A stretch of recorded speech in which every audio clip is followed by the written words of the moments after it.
So good to be here. It's such a wonderful time to come together and discuss something that will be beneficial to us all. I always like to say that if you want to get to a destination, you should always have a plan to get there. And that's really all we're going to be doing tonight. We have a wonderful person with us, someone who is going to really give us the true tea about, corporate life, what to expect when you get a job, how to navigate your workplace journey, and for people who haven't, started working, how to even prepare yourself. Roselyn is going to be here and giving us we'll be facilitating for about 30 minutes, and then we're going to have the Q&A where you get to ask her all your career-related questions. This is not the time to slack. This is not the time to slack. This is an opportunity to ask someone who works at a global firm question. Let me rephrase that. This is an opportunity for you to ask a global HR professional who works at a global firm.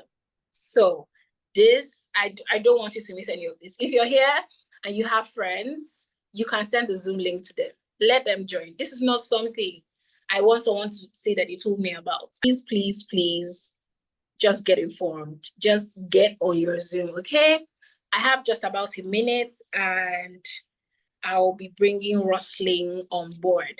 Amazing. Thank you so much. I did come into the office when you were sharing a bit of my profile. So guys, please, I think to an extent, let's craft it. Like, I'm here to learn too, so also here to learn from how you're thinking about things, right? And also here to support you as well. At the end of the day, we think of ourselves as progressive, right? I don't think anyone has gotten to any certain level where you're not able to learn from each other. So it will be really helpful if you can unmute yourself, great. To speak when you have questions, if you can type on the chat, if you can also turn on your camera. So I'm not just looking at myself and Eunice, that would be really helpful. So yes, my name is Roselyn, and today we're just going to be touching base points on some of the very important things when we think about the workplace. I think also being mindful that it's not just the workplace. Like in terms of career progression, I mean, beyond just having a career, right? There's so many things that you can do outside a 9 to 5. So I really have to re-emphasize that. And you're still starting out, and I want to believe that's the case here. And if you can already just drop out, so like maybe if you're in school now, if you're currently doing your NYSC, or if you already started working, I think that will be helpful. So I know the demographics of people that we're speaking to today. So just please drop it on the chat. Are you in school? Are you done with school? Are you serving? Are you in your first career, or this is probably your second career? Are you here looking for something specific? Great if you can drop that on the chat. Okay, amazing. As we think about generally, and I want to assume that a good lot of us here are just starting out. I would say that there's a transition mindset from school to work, right? And when you're in school, like when you think of someone with successful, you think of a 5 points GPA, like if that was what was the benchmark in your uni, right? You think of clear grades, of exams, of assignments. But in the corporate world, you think success is much more nuanced. And this also involves like relationship, perception, and also impact. And that's the mindset shift that needs to happen. And taking away of this is what I've been known for in school, or this is what we've been striving to get in school. And this is actually what the corporate world's actually looking for, right? And success is really based on relationship, it's really based on perception, and also based on impact, right? And that's how you're able to translate results, right? It's, as you think even much more broadly, visibility comes into play, right? Influence also comes into play. And the question here is, how do I even navigate that, right? How do I leverage my relationship? What does it even mean when you think about perception or versus impact versus visibility? Like, how am I able to navigate that? And that's why we're here today, to kind of better understand what is that transition from school to work, right? And how can I stay ahead of the game? If you think about your progression as um as an early career profile, right? You think about promotions. And sometimes career growth isn't always about promotions, right? Even taking a step back, thinking about jobs. I know when I was done with school, the first thing that I had in my mind was like I just want to work in a very big firm that was multinational, and that was the only goal. Specifically, when it came to what I really wanted to get out of the job, I didn't have it. Right. I didn't have any insights as to what was required of me. I didn't have any insight as to how was I supposed to navigate that space, or how am I supposed to even transcend beyond where I was currently to where I want to be? I just knew for certain that I wanted to work in a multinational, but in terms of like the day-to-day details, I didn't have that scope. And as well, I think even the most of people that you get to speak with to an extent kind of struggled in that bit because the transition phase can be quite scary, right? And then we watch a lot of movies and we see like I was very much inspired. I see corporate women or corporate men too as well, like with their suit and their tie. I'm just like, I want to be like that. But in terms of how do I like climb that ladder and how do I also switch my mindset, that wasn't clear for me. But I took a step back, and I think one thing that my mentor had told me at that time is think of long term, right? At this moment, I was thinking more of short term, of this is what I want, right? It wasn't also clear, but in terms of long term, what skills do I want to gain, right? I may not know, for example, like, oh, I want to work in HR. And I'd be very honest with you, though I had a background in HR. At first, I didn't want to study HR. I was trying as much as possible to avoid working with HR or with people. So it wasn't so clear to us well. So the advice I got that actually, first of all, shifted my mindset is that think of long term, right? What skills do I want to gain? I knew I wanted to gain communication, right? I wanted to have presence. I wanted to know how to do slides. I wanted to be better at my Excel, right? I wanted to know how to manage up. So that was much more clearer once I thought about the long-term skills of what I really wanted to get. Then I stopped looking at career as a sprint, right? Rather as a marathon. At every single stage, it just became much more clearer. It's good right now, for example, if you already know, oh, this is what I want to do. But sometimes people also don't know what they want to do, right? And they hop. You see people, for example, I've done marketing in the past, right? I've worked in hospitality, right? I worked in oil and gas. I'm currently working in consulting. Like I mentioned, it's more around the long term rather than the short term because it gives me much more opportunities to explore. And I've also noticed that sometimes people also don't want to be stuck. I know a good number of, I want to use the word Gen Zs, right?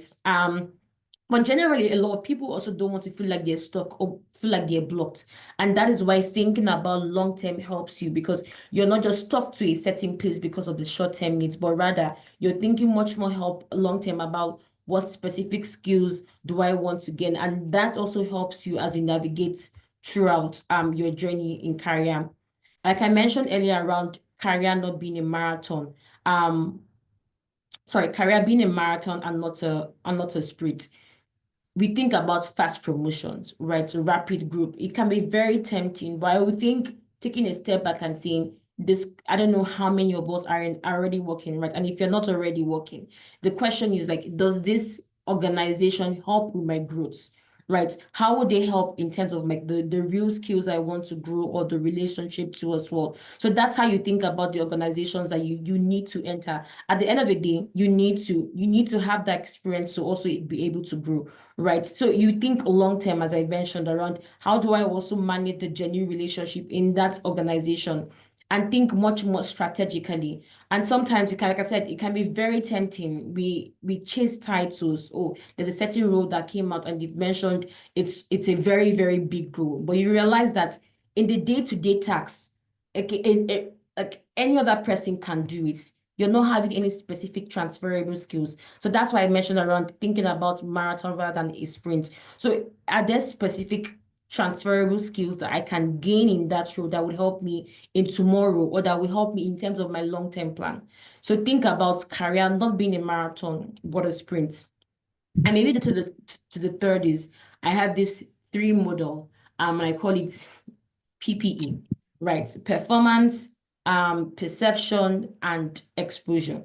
So now that you're in your job, the what is also required is that you're performing well in your job. That is the baseline, right? How am I performing in my job? Is it making sense? Am I doing the daily tasks I ought to do in my role?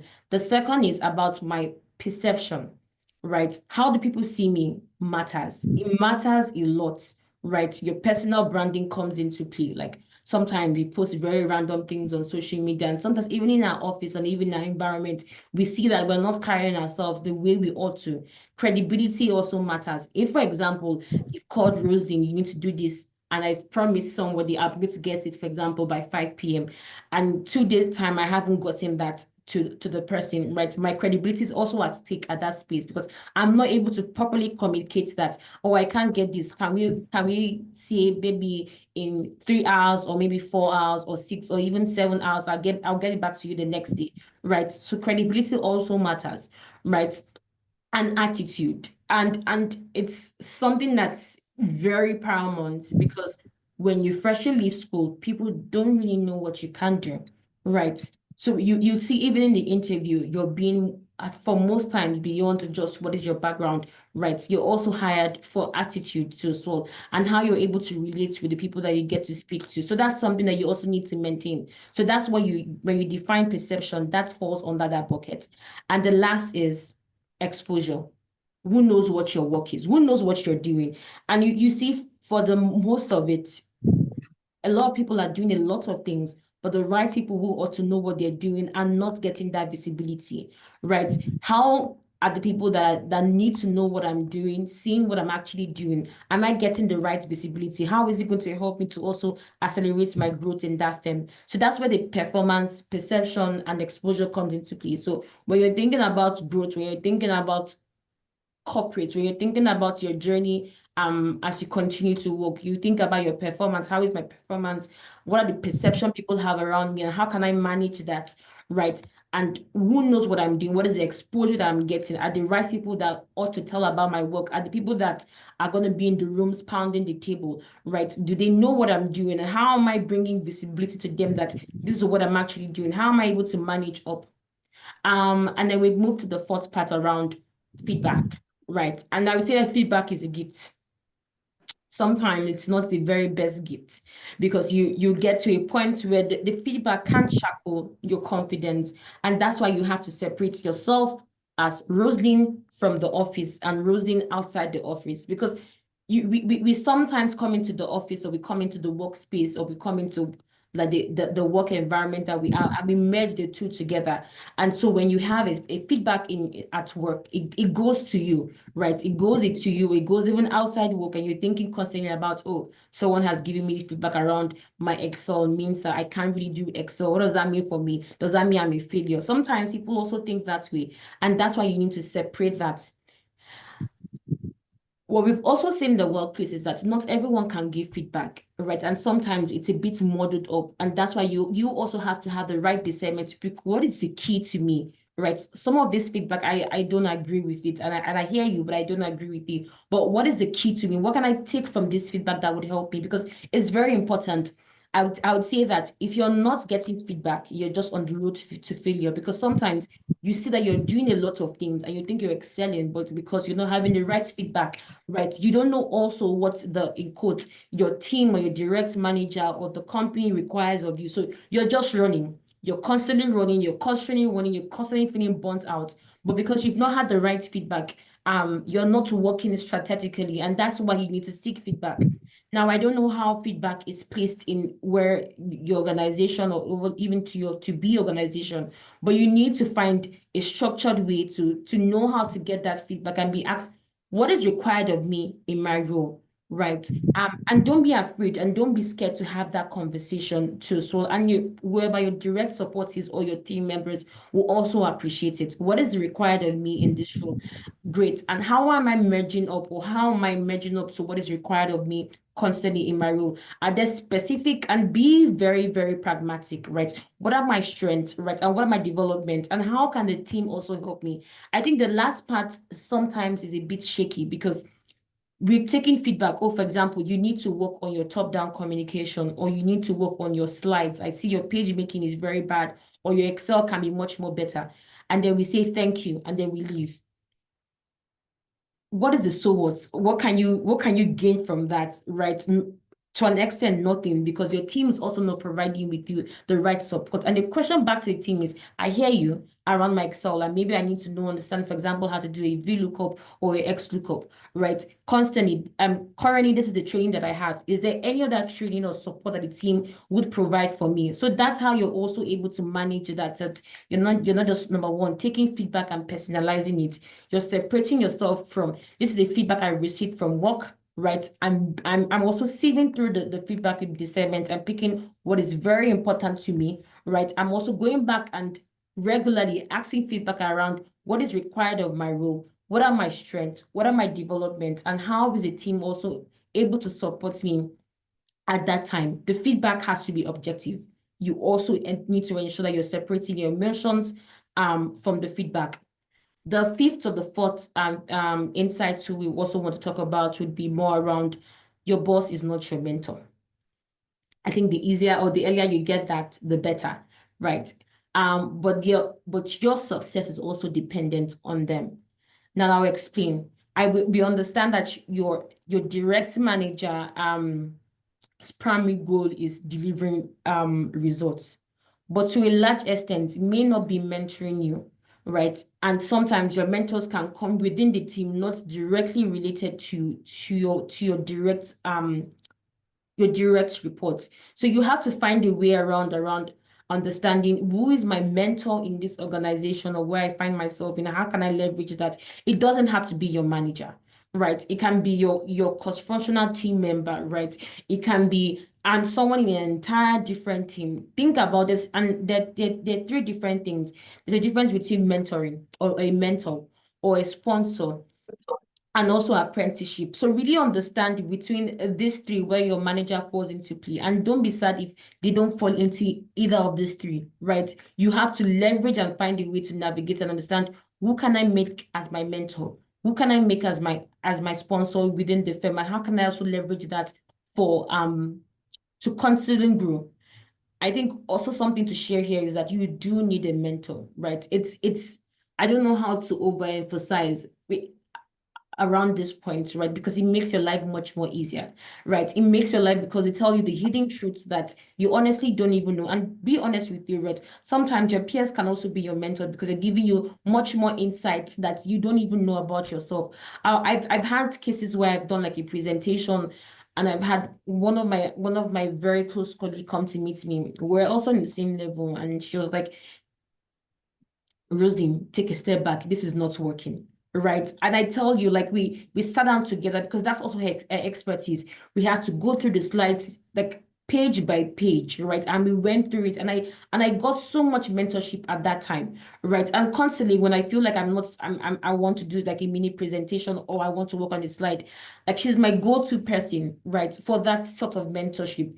And you don't have to have just one mentor, right? And sometimes people help you on certain things, doesn't mean that they can help you in every single thing. So think about much more broadly around, how do I leverage the mentors across my firm and beyond your firm too. So I also personally have a mentor outside the firm too, so that we constantly engage in. So it gives me insight around what is happening outside, and how can I even bring that information outside the firm and to better support myself and also my team members. Now we think about the next step is think about managing upward, right? Understand what your manager's priorities are. So like I said, you're not going around and boiling the ocean. What is the priorities of your manager? What is the priorities of your team, right? And what is the communication style of your team? And sometimes to some organizations, they're very word lengthy and bulky, right? And that's how they communicate to other people and to other managers. It's top down, right? What is the first 3 points? And after that, okay, this is what I'm getting at, or I want to implement this and this. And then you then come with this is the reason why I'm sharing this. So you really have to understand, you really have to understand what is the priorities and the communication style of your team that you're supporting, because that makes your work much more effective, and constantly providing updates with them.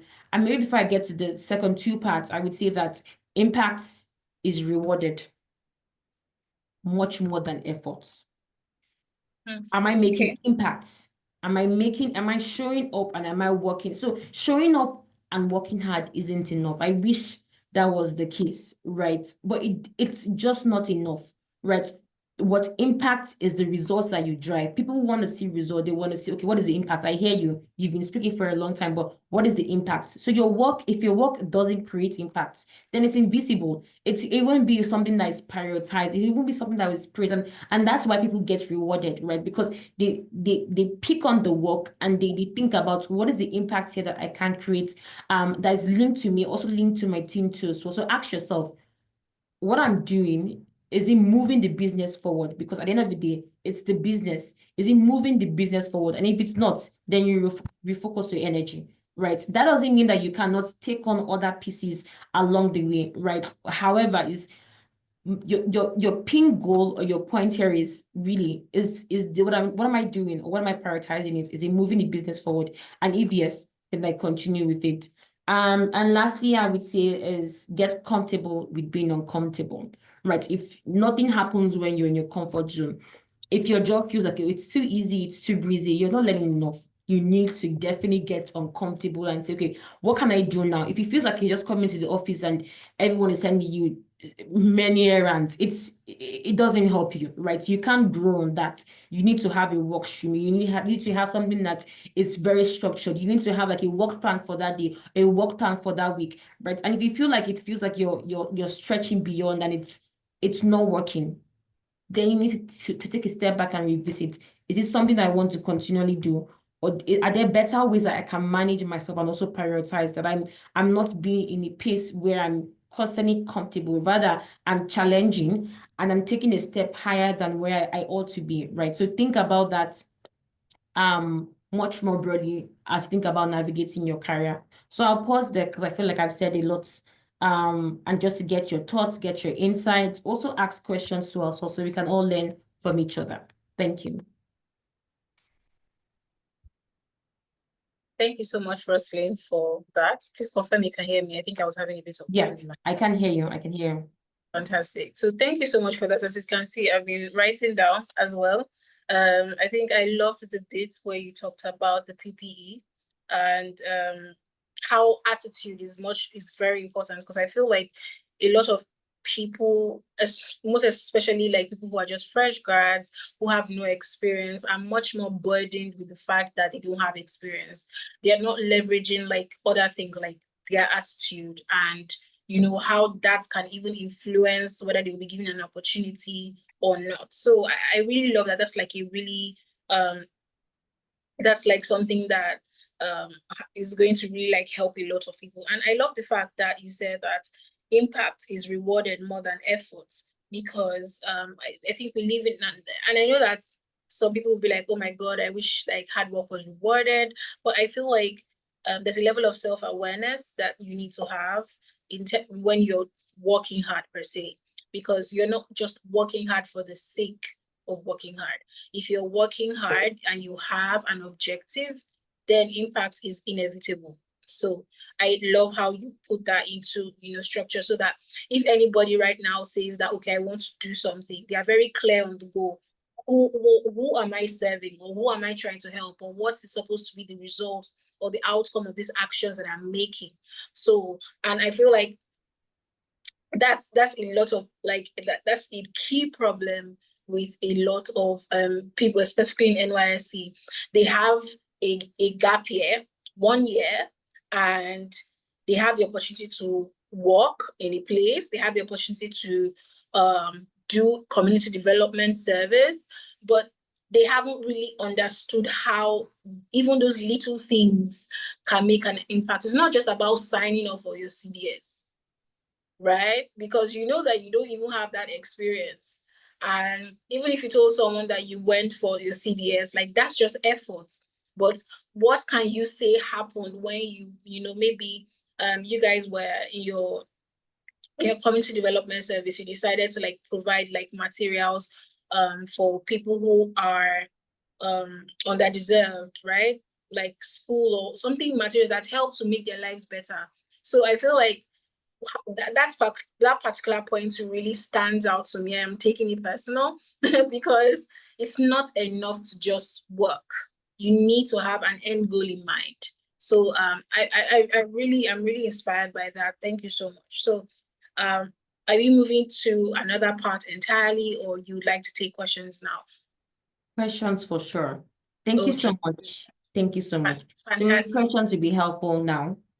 All right, I have a couple of questions from my end, but because they already put in their questions here from the registration, but from the session, does anybody have any questions? Please, you can unmute your mic. Let's hear your voice, and just let us know what you're thinking. Let us know where you need some form of explanation, or if there's a disconnect with what Roselyn is saying and where you're at. Like, just throw it to the floor, and we'll be willing to answer everything. Thank you. Anybody?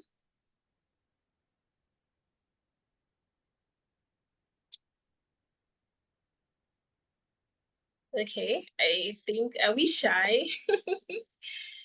And we don't have to be shy. Sorry, I can barely look at the chats.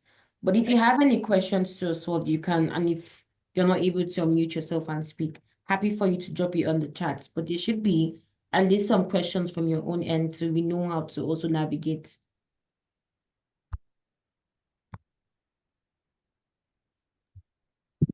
I think I can access the chats now.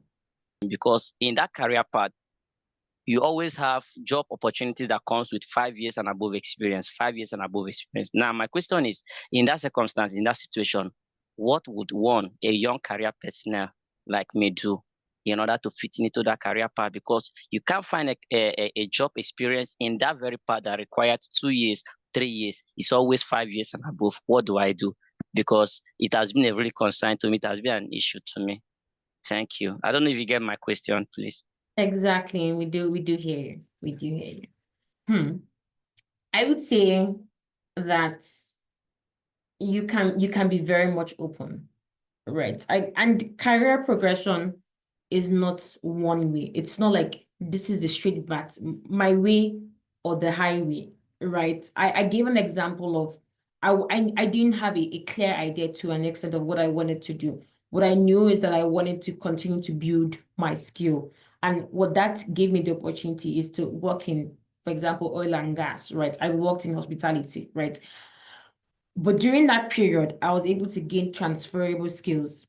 And though it wasn't to an extent my comfortable zone, right? And I didn't specifically like to an extent, I knew that I could do much more better, right? So I constantly just thought about how do I improve myself? What do I gain from this till I finally get to the position that I'm very comfortable doing? And this is why I feel right now. So you may not get exactly what you want, right? I was speaking to one of my friends recently, and she was thinking, okay, I wanted to go into the HR space. And I let her know that what does that even mean when you think about, for example, HR space, right? Because if you go to the websites now, if you look at employee engagement, like some organizations change the title, right, to employee engagement. They change the title to people and culture. You would see people development. You would see learnings too or so. And if you look at the job description, it's the same thing. It's just the title. So you're looking for opportunities. They are there. You're just not seeing them because the titles are not exactly what you would expect, right? And that's why I would say that broaden your horizon. I hear you on what you want to do, right? But right now, if you don't have the opportunity to do that, think about what is the next best thing I can do to get the transferable skills to where I want to be. Just because you aren't doing, for example, community relations now doesn't mean you can't do it tomorrow. But you think about, okay, what is the next best thing I can do that's similar to that role, that would gain me, that I'll be able to gain those transferable skills, and based off that, I can then take to that role at some point. And the interesting part about life is that you never know where you'll be. I mentioned also earlier that though I studied HR, I didn't want to do HR, right? So imagine I've done everything and I've gotten back to HR. I really wonder how, but that's just how life is. So if you're having just my way or no other way, you won't get the opportunity to stretch. You won't get the opportunity to learn. Just think about the transferable skills. At the end of the day, when you're having the conversations with these folks, over time they ask, okay, fine, I know you haven't done this, but what are the transferable skills that that you have done in your previous skills that you can bring up there? And that's how you manage the interview and also manage upward. Not everyone that is currently in a role has done the role before. I'd be very honest with you, but at some point I was in fashion, and after my fashion job, the next job I got was in recruiting. Please tell me how I did that, right? But guess what? When I was going to in my fashion job, I was able to recruit models, right? And I mean, for better, I was to use talent, right? I was able to scout, think about like how does this help? Like I have a plan for the year and the number of talents I have to recruit. So that was the transferable skills I was able to share when I was having my interview. So that will also help you. You don't have the role yet. Yes, I understand. But that wouldn't stop you to cross your hands and say, okay, that's the end. If not my way, if it's not this role, I can't have it. Think of what you can do now within time and within your personal space, and also with people that you've also been engaging with. Leverage that and continue to grow and continue to build. And you definitely get the opportunity to stretch and be in that role that you truly desire. And I hope that helps. Hi, ETB, are you still on the call?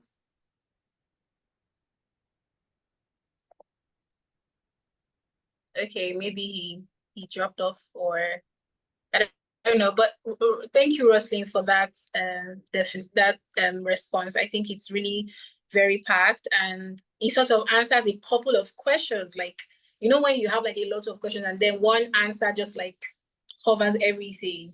You know, so just talking about how you hear them when they say this is what I want to do, but sitting down and folding your hands is not really the best option.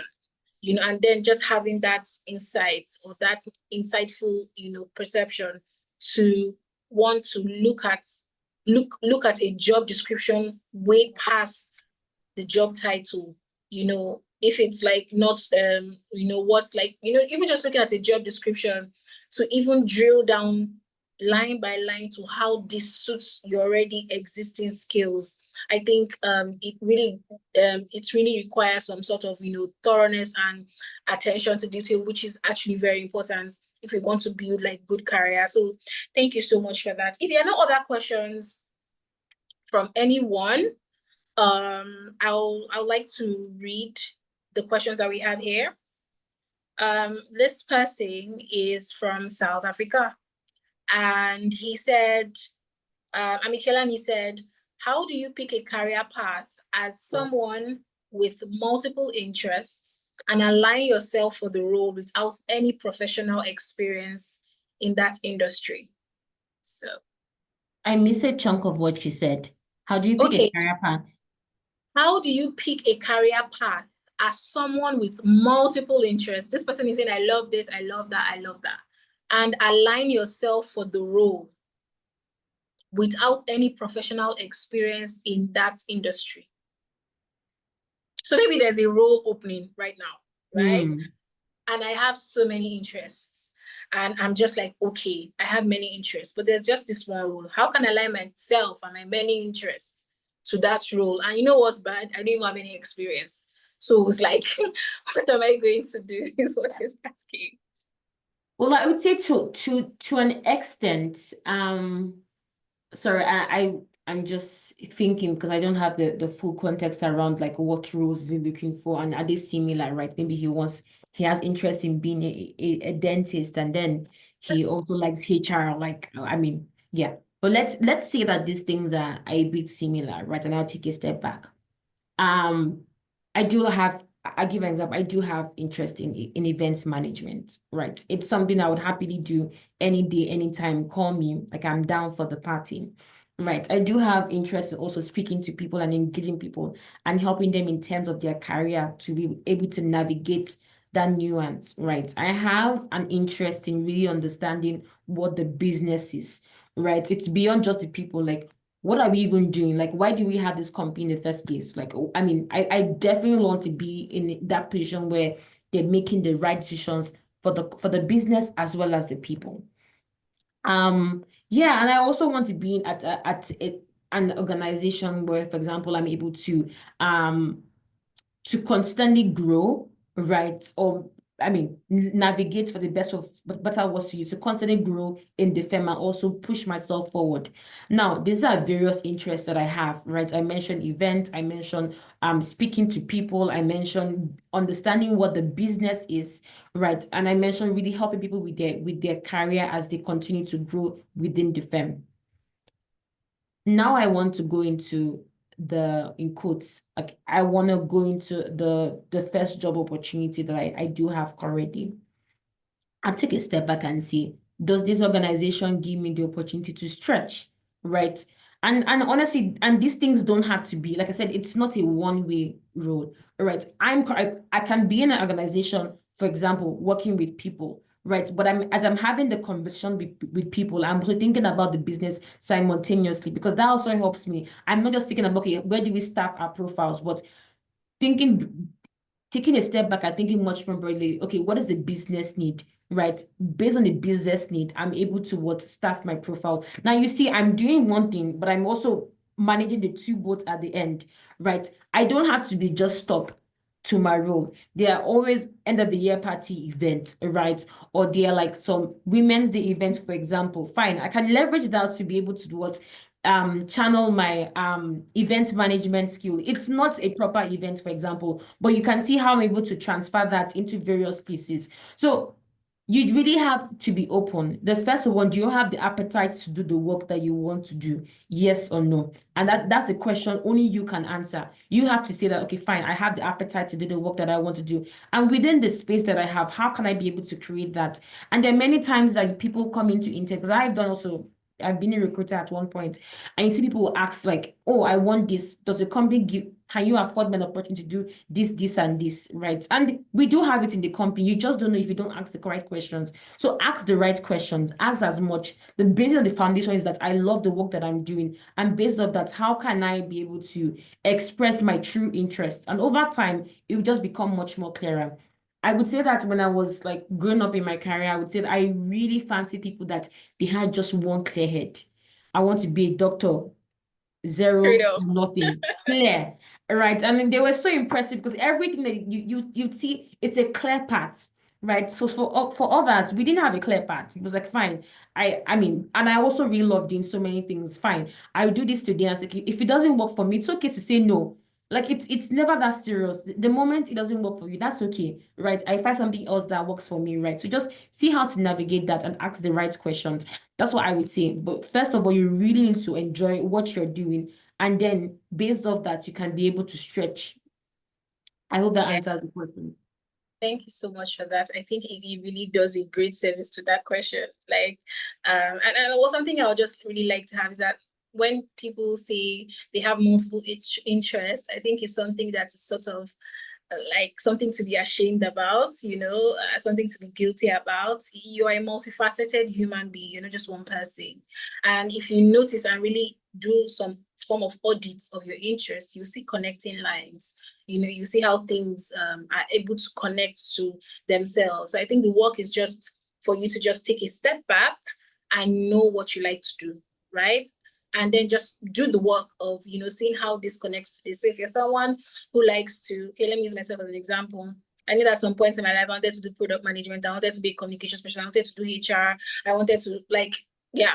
But then one thing that connected to everything was that I just really liked to help people. I just really liked to solve problems. So that's like the graph moving like this. So just knowing that is what I've been able to leverage. Job titles are just expressions of what we innately love to do, right? So thank you so much, Roselyn, for that definition.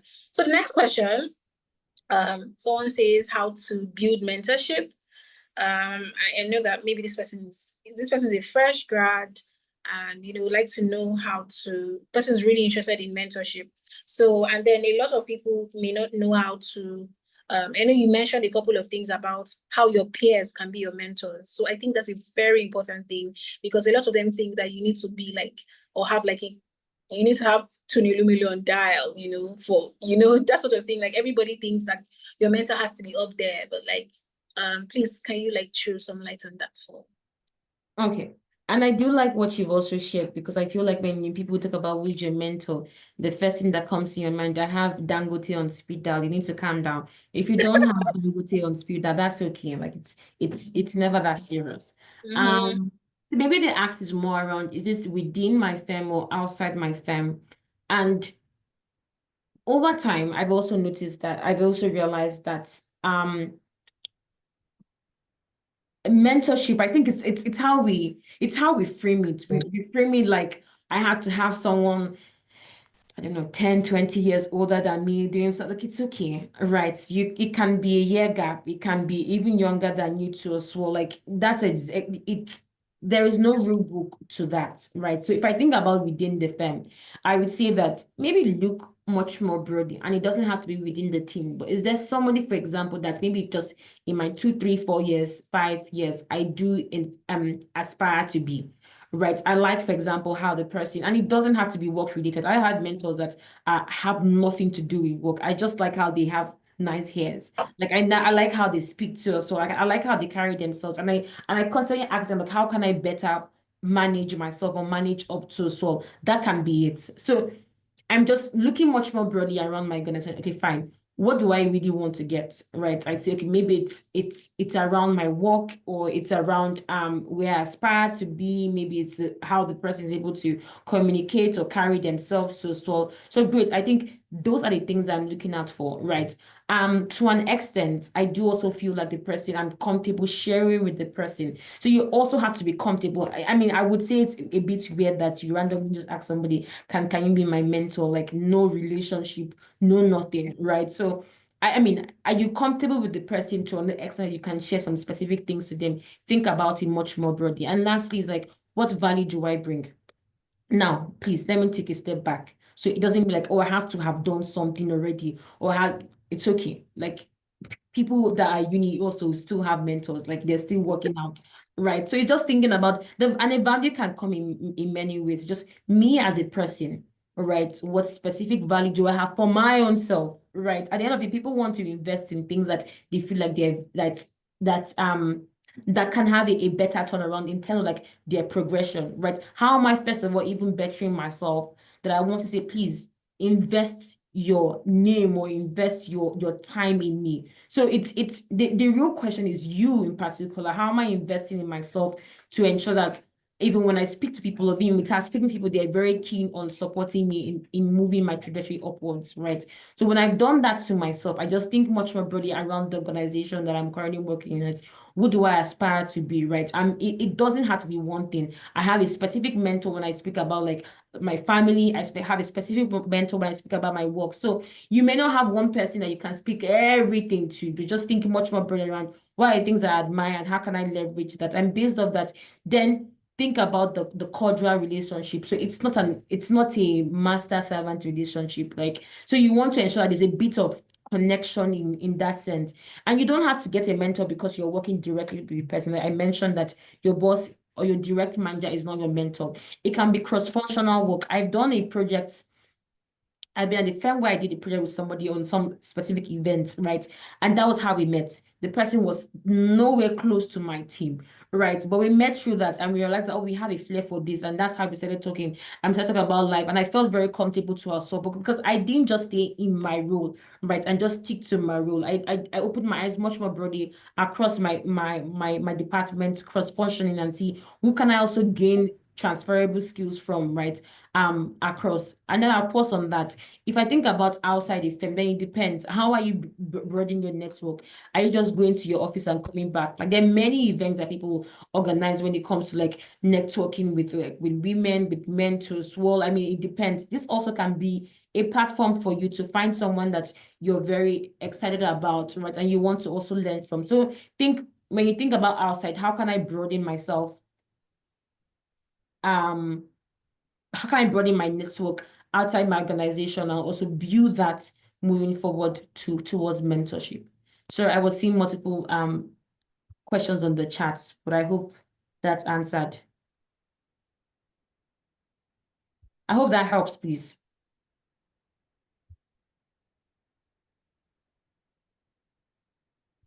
Hi, Ines, can you hear me? Oh yeah, I can hear you. Oh, I thought you were talking to me. Yes, of course. Thank you. I wanted to also also mention that I love the part where you said that mentorship can be cross.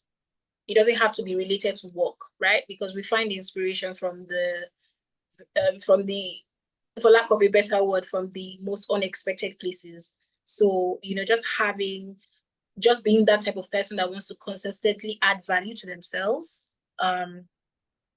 and just be open, having like an open mind and a bright attitude, even while you explore events or even like going to the grocery store, supermarkets, like the possibilities are wide.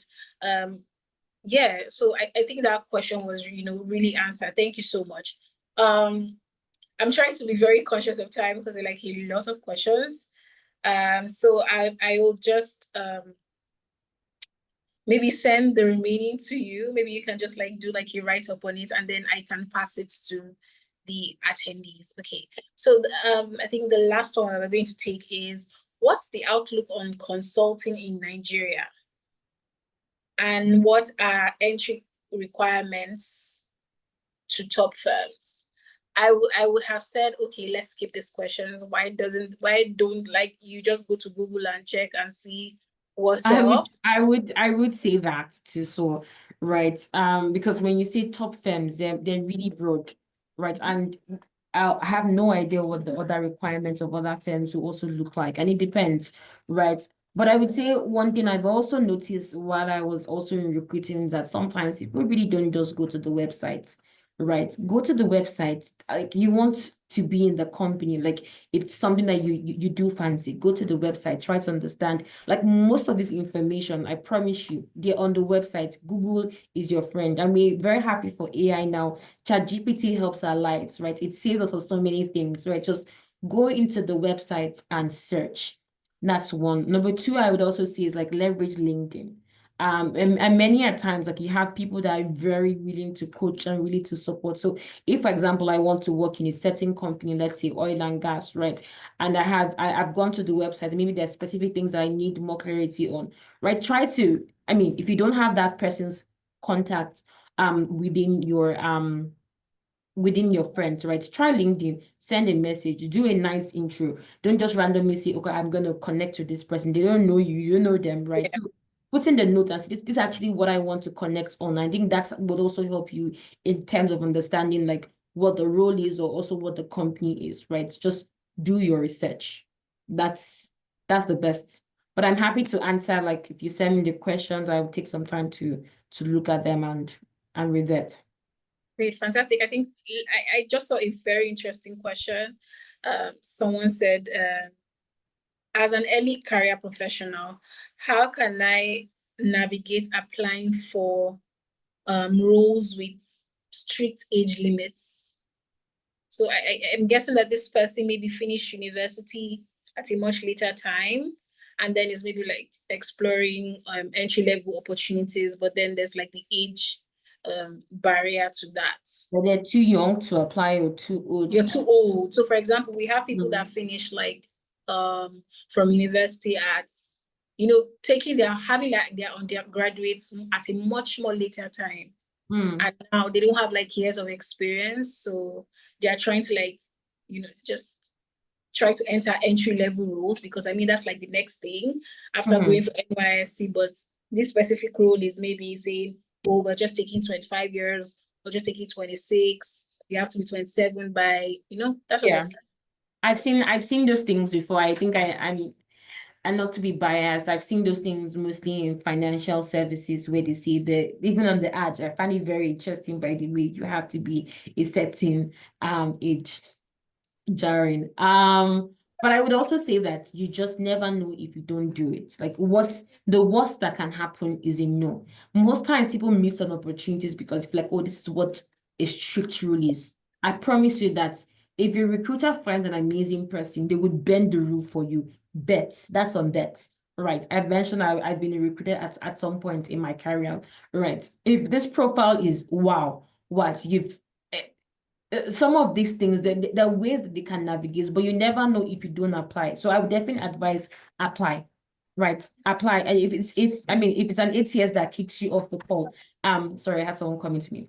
If it's an ATS that kicks you off, that's okay. But at least you've put in your application.